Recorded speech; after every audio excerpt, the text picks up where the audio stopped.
of contact is money, is connections. That's why those who don't have spirit, when they have money, they use it to buy connection. Because connection is a stronger guarantee than money.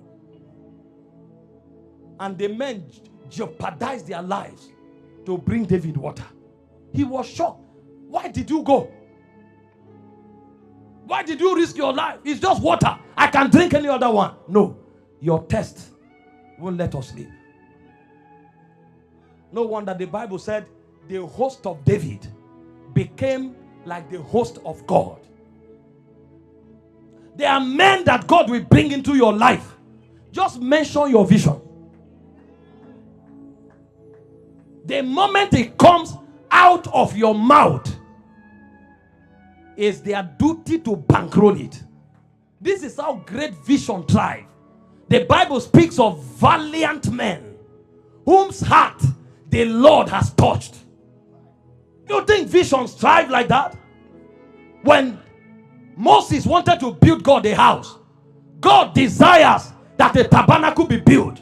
If you have gold, silver, purple garment, purple linen, bring it. The Bible said they brought wealth until Moses began to announce, we have more than enough. Don't bring again. When David wanted to build God a house, the Bible said the mighty men of David, you needed to see the silver, the gold that they were bringing. When dollar was still about 150 naira, we did the calculation, it was over $18 billion. But now dollars is over 1,500. So you do the math. He just mentioned. I'm telling you, see, somebody, you will come into fruitful and productive relationships. It's not this one that people are gossiping you, envying you everywhere. See, there is a place for that. Influence covers for that one. Because God prepares a table for you in the presence of your enemies. That's one level. But there's another level where those who follow you are willing to die for you, whether you are present or absent. That was one of the greatest gifts that Jesus had. All his disciples, the only one who went back was because of prophecy. And Jesus said it. It was the son of perdition. And it was so that scriptures can be fulfilled. When he left, all the disciples were killed. Apart from John, who was carried. No one said, wait, let me think about it. In fact, church history told us, when they wanted to kill Peter, this was a man with wife and children. He didn't say, wait, let me write a love letter to my wife. He's not an irresponsible husband. But there was something else burning in his spirit. My love for my master. My connection, my loyalty, my fidelity. What did Jesus do to him? And he said, when you crucify me, don't put me up like my Lord. Turn me upside down. The guy wasn't praying, deliver me. It's an honor to be crucified for you. But I can't be crucified like you. Even John died. Because although we didn't know how he ended, but they told us that they threw him into boiling oil. He didn't change his mind. Tied him to a caravan. Threw him around the city. He didn't change his mind. So when you talk about blessings, when you talk about fruitfulness, if you will count God and count the quality of your relationships. Every other thing comes from there. I pray for someone. From today, God will surround you with men that have not just the capacity, but the heart to stand with you. Not just in your glory, but even in your crisis. When Saul was pursuing David, his men didn't go back. David was behaving as a madman. They followed him and behaved like that. David was being hunted. They followed him. And in fact, they were mighty. But because David said, we won't fight this man, all of them surrendered their bows. Nobody argued with David. Let's go to war. The loyalty was intact. One of those occasions, when David came to tear the skirt of Saul, Abishai said, I will strike once. I won't strike him twice. He won't come alive. Once. So they had such men. Hope you know David killed one giant. 4 of his men killed 4 other giants. Because Goliath had 4 brothers. There were 5 giants of God. So he was not the only giant killer. There were other giant killers. In fact, when David was old, the Bible said he went to war. And one of Goliath's nephew, who had also grown to become a giant, came with a spear that weighed 300 shekels to slaughter David. Ishnobob was the name of the giant. And the Bible said one of his mighty men, oh my God, the guy entered the battle. When he saw that David was weak, Abishai entered the battle and he pushed David aside, wielded the sword. When he slew the giant, he turned to David and said, from today, you will not go to battle again. Else the light of God in Israel goes out. We will fight your battles. We will fight. I'm talking about fruitfulness. That men will rise and tell you, sir, we will fight your battles. That's the meaning of our lives. This is how warriors rise in this kingdom. This is how giants emerge. I prophesy over you the grace that will surround you with honorable men, mighty men. Let it come upon you now. When you leave this meeting, go and read 1st and 2nd Samuel to understand what I'm talking about. When David was in Gilgal, the Bible said mighty men came to him. You needed to see their description. It says some were of the children of the Gadites. It said their faces were as lions. Men that had capacity. They were like they had strength of beasts. It spoke of some of them. It said they move on the mountains like gazelles. They can sneak behind enemy lines and defeat the enemy unawares. They shot the arrow with the left, shot with the right. And they said they were men of renown, mighty, who could go to war. So David can sleep, kingdom is advancing. How did you think he fought 66 battles? He had valiant men. In your career, in your ministry, in your business, may valiant men appear.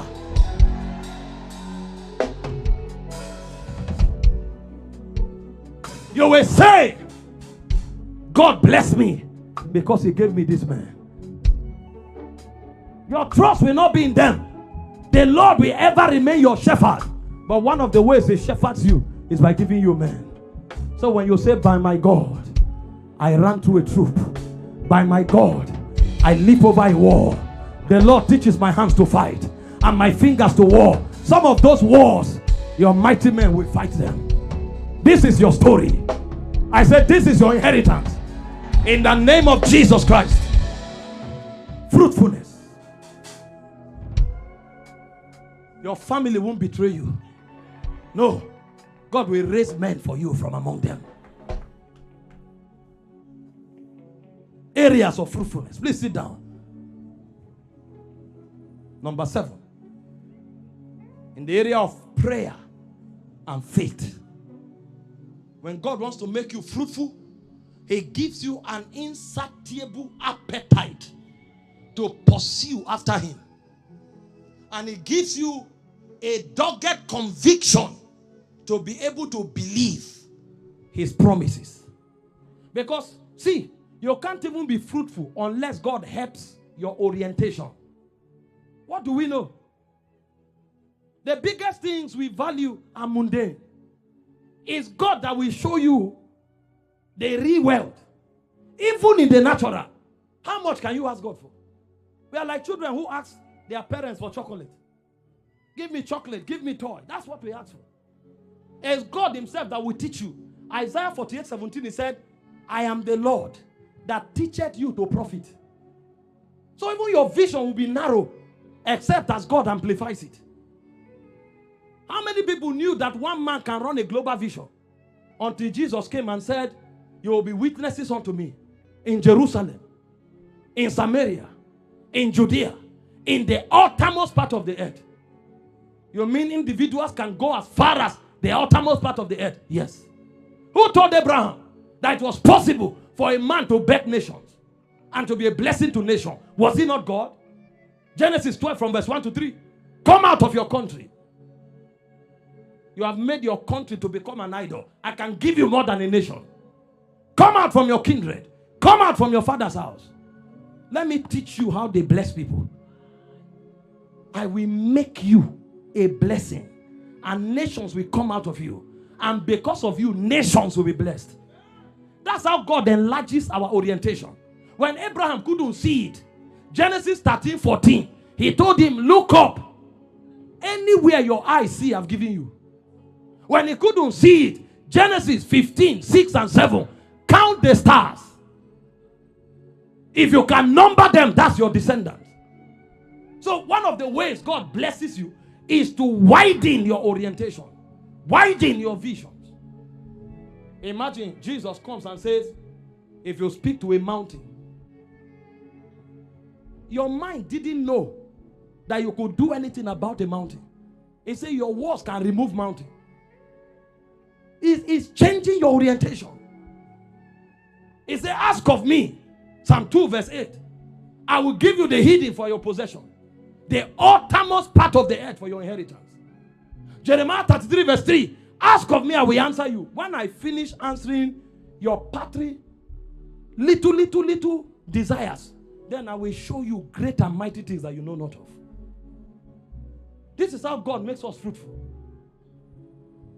He gives us energy in prayer so that as we stay, he opens chapters, opens layers. I had a humble beginning from Makurdi. From Kasinala, my biggest promotion was Makurdi.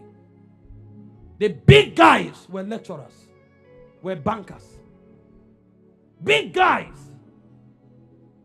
We didn't even know anything like somebody is a realtor, that somebody can build houses and sell. You just had individuals who were landlords, and the building has been their property for 3 generations. And then God shows up.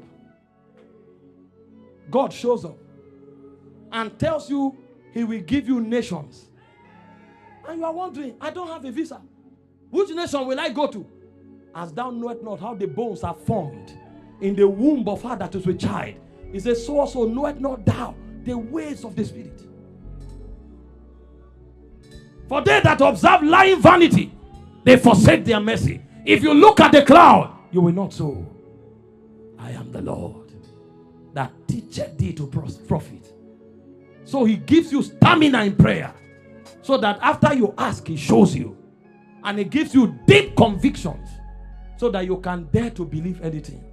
Today, going to the nations is like strolling from one estate to another.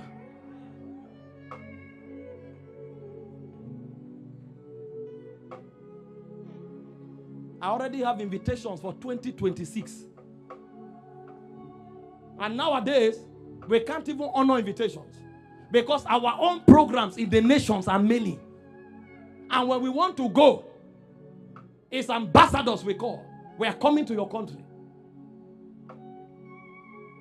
They sent me that lecturing was a big deal. I was coming back from Port Harcourt yesterday. Where's Pastor Sonny?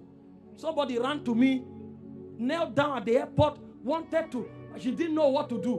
Who are you? I am Professor so-and-so. I'm the Vice Chancellor of this university.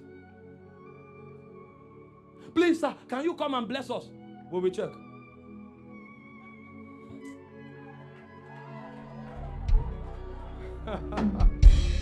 Maravai, Kazovala Atas, Savakira Paradoskas Cafe, Bragados Karandas Kira.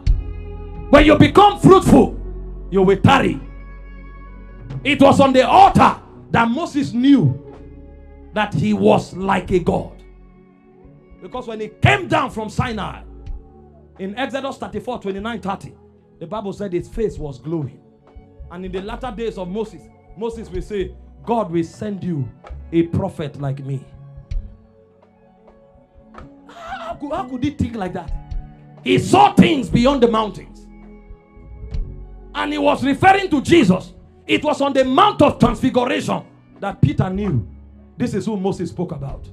And that's why Peter said, knowing this first, no prophecy of the scriptures of any private interpretation. Holy men spoke as they were carried. That thing Moses said, it wasn't intelligence. He saw. Where do you think